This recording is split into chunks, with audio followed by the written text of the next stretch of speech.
अस्सलाम वालेकुम दोस्तों, आज है 6 जनवरी 2025 26 इस्लामाबाद सब्जी मंडी नहीं है, मर्दान सब्जी मंडी है जी। आपको मर्दान से अपडेट दे देते हैं। अगर आप लोग रोज़ाना मर्दान मंडी के अपडेट चाहते हैं जी, तो हारिस का जो है ना आपने पेज ज़रूर जो है ना लाइक और सब्सक्राइब करना है जी।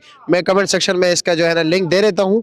इसका भी मर्दान सब्जी मंडी के नाम से पेज है, आपको डेली अपडेट मिलेगा। आलू का इस वक्त जो रेट चल रहा है जी, इस तरह जो बिल्कुल फैंटास्टिक आलू है, एक ही साइज़ के 50 किलो वाली जो है तोड़ा, वो तकरीबन कितने तक चलता है? 48 से 50 51 किलो। क्या रेट चल रहा है? 1600, 1700, 1800। और इसमें जो नॉर्मल क्वालिटी है वो सामने वाला ये 1600 रुपये का है। ये भी अच्छा आलू है। अच्छा जी, ये भी अच्छा आलू है। हाँ, इसका कलर ज़रा हल्का सा है। हाँ, ये 1600 का है। और इसमें जो नॉर्मल क्वालिटी आ रहा है 1300, 1400 रुपया। चलो जी ठीक है। और वैसे आम गोला क्या रेट बिक रहे हैं? वजन के हिसाब से ये वाले ये 400, 450 रुपया। अच्छा जी, 550, 600 रुपये तक। अच्छा जी।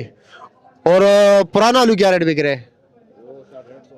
850, 900। वजन 50 51 किलो, 800 900 रुपया। हाँ ठीक है जी।